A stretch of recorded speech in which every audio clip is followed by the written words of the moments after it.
Bom dia, pessoal! Hoje nós vamos finalizar o conteúdo da nossa unidade 5 a respeito da energia elétrica, então essa é a nossa última aula a respeito desse tema. Nas próximas aulas nós iremos abordar outro capítulo. Então, para fechar o conteúdo, a gente vai falar um pouco hoje a respeito do consumo de energia elétrica e, consequentemente, também da economia da energia e também falar um pouco a respeito dos perigos que essa energia elétrica pode causar, pode trazer para nós seres humanos. Então, cada aparelho que utiliza eletricidade para funcionar, como por exemplo o computador, a TV, a geladeira, dentre muitos outros, consome uma quantidade de energia elétrica. Então, vocês sabem já que cada aparelho ele consome uma quantidade específica. Por exemplo, o computador ele não consome a mesma quantidade de energia elétrica que um ferro de passar, nem de uma geladeira, nem de uma televisão. Então, cada tipo de material elétrico, de produto que utiliza eletricidade que a gente tem na nossa casa, ele consome uma quantidade específica de energia. Então, isso é próprio do aparelho, vai ser, por exemplo, a quantidade de recursos que ele vai utilizar. Se ele é um aparelho que utiliza luz, um aparelho que utiliza som, se é um aparelho que ele vai utilizar temperatura, como é o caso do ferro elétrico, Então, cada um, ele vai consumir uma quantidade X de energia. Então, cabe a gente saber quais são aqueles produtos, aqueles materiais que a gente tem que necessitam de energia elétrica e que consomem mais ou menos eletricidade. Geralmente nos produtos que a gente compra, que são movidos a energia elétrica, acredito que vocês já viram essa etiqueta, que é uma etiquetazinha que ela pode ir da letra A até a letra G. Então, para que serve essa etiqueta? Quando a gente vai comprar, por exemplo, essa etiqueta é de um refrigerador, uma geladeira. Você vai comprar uma geladeira, tem 3 modelos. Aí é o mesmo preço, vamos supor que seja o mesmo preço. Um deles ele tem a etiqueta A, o outro tem a etiqueta C e o outro vai ter a etiqueta F. Então, à medida que vai ficando mais avermelhado, que vai crescendo essa letra, significa que o aparelho, que aquele produto, ele consome mais energia elétrica. Então, a gente sempre deve optar por fazer compra de aparelhos que eles tenham sempre a etiqueta A, ou então pelo menos a etiqueta B. Porque da etiqueta C para frente é um aparelho que ele vai consumir mais energia elétrica. Embora ele seja, por exemplo, uma geladeira, e ela consome aquela quantidade de X de energia, mas se ela tiver essa etiqueta muito avançada, ela vai consumir mais do que outra geladeira que tem etiqueta, menor, digamos assim. Então, isso serve para a gente comparar produtos de um mesmo tipo.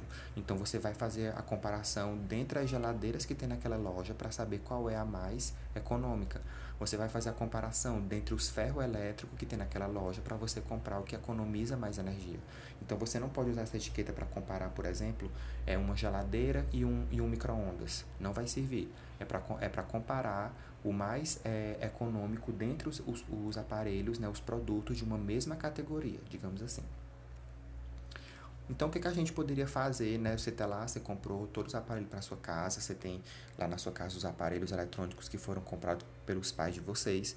O que a gente pode fazer para economizar diariamente energia, para não vir aquela conta absurda no final do mês? Então, não demorar muito tempo no chuveiro. Por mais que o chuveiro não seja elétrico, mas a gente sabe, que a eletricidade e a água, elas têm uma ínfima relação. Não dormir com a televisão ligada, que é muito comum muitas pessoas fazerem isso. Preferir a luz natural durante o dia, então de preferência você abrir as janelas, abrir a porta da casa para entrar a luz natural e você não ter que acender as lâmpadas. Usar lâmpadas fluorescentes, hoje em dia a gente já tem as lâmpadas de LED, que elas são mais econômicas do que as fluorescentes. Não colocar roupas para secar atrás da geladeira, porque isso vai ocasionar um superaquecimento do motor da geladeira, digamos assim, e aí consequentemente ele vai gastar mais energia.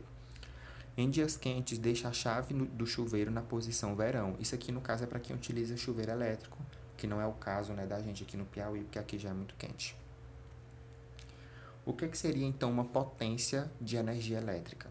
Chamada também de potência elétrica dissipada.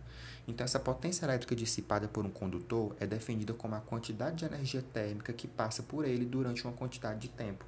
Então, vai ter aquele condutor, de energia elétrica, daquele aparelho, digamos assim.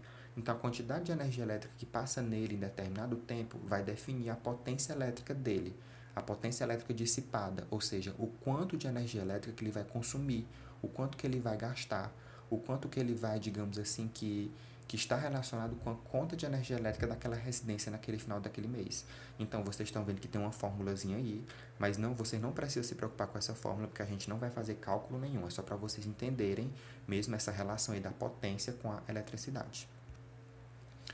Alguns perigos da rede elétrica, eles podem estar direcionados a nós, se a gente não usar adequadamente. Na aula passada eu até falei para vocês que a gente sempre tem que estar de chinelo ou de sapato, né, de algum calçado que esteja dentro de casa quando a gente for ligar algum aparelho na tomada, para evitar, né, da gente se eletrocutar.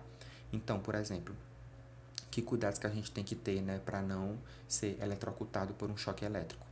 Ter cuidado com fios velhos e desencapados, então você tem que ter cuidado quando você vai pegar num fio velho, porque se ele estiver desencapado, você pode, né, ter uma descarga elétrica e você ser eletrocutado. Evitar o contato com a eletricidade em ambientes molhados, então você não pegar, por exemplo, uma chapinha de cabelo dentro do banheiro, né, e o banheiro estiver molhado, você está exposto a um risco. Colocar protetores nas tomadas de energia, isso aqui é muito importante para quem em casa que tem criança, né, e as tomadas são muito baixas, e a criança está engatinhando, ela pode colocar o dedo na tomada. Então, existem alguns protetores de tomada que podem ser colocados, né, para que a criança não coloque o dedo lá. Não deixar aparelhos eletrônicos perto da água, né? Então, você não vai usar, por exemplo, um notebook dentro do banheiro. Então, usar, por exemplo, colocar uma televisão do lado de uma piscina, né? Porque aí pode, por exemplo, molhar, né, explodir, incendiar aquele determinado aparelho elétrico e ser muito perigoso para a pessoa que está perto. Mas vamos supor que a pessoa ela se eletrocutou. Que primeiros socorros que ela poderia fazer, né, para que ela não venha a óbito, ela não venha a morrer por esse acidente que aconteceu. Interromper imediatamente o contato da vítima com a corrente elétrica, utilizando luvas isolantes de borracha e de acordo com a classe de tensão, com luva de cobertura ou bastão isolante. Certificar-se de estar pisando em chão seco, se não estiver usando botas com solado isolante. Realizar a avaliação primária, grau de consciência, respiração e pulsação. Aplicar as condutas preconizadas para a parada cardiorrespiratória, queimaduras e lesões traumáticas. E encaminhar para atendimento hospitalar. Então, geralmente, o que a gente vai fazer na nossa casa, porque nem todo mundo tem um curso de primeiros socorros, é ligar mesmo, né, para o SAMU, por exemplo, chamar uma ambulância, encaminhar a pessoa para um atendimento hospitalar, porque a gente não pode fazer muita coisa. A não ser que a pessoa tenha um grande conhecimento em primeiros socorros, né, seja uma pessoa da área da saúde, e ela possa fazer, né, uma massagem cardiorrespiratória, por exemplo, para aquela pessoa continuar respirando. Então, para finalizar, vocês vão fazer a leitura dessas páginas que estão aí na tela e responder as páginas 160 e 161. Então, com isso, a gente finaliza esse conteúdo e na próxima aula a gente vai dar continuidade, né, ao nosso conteúdo programático do ano. A gente vai falar a respeito da geração e consumo de energia elétrica. Então, a gente vai continuar falando de energia, né? Nosso terceiro capítulo seguinte que fala de energia elétrica. Então, por hoje era só. Tenham um bom dia.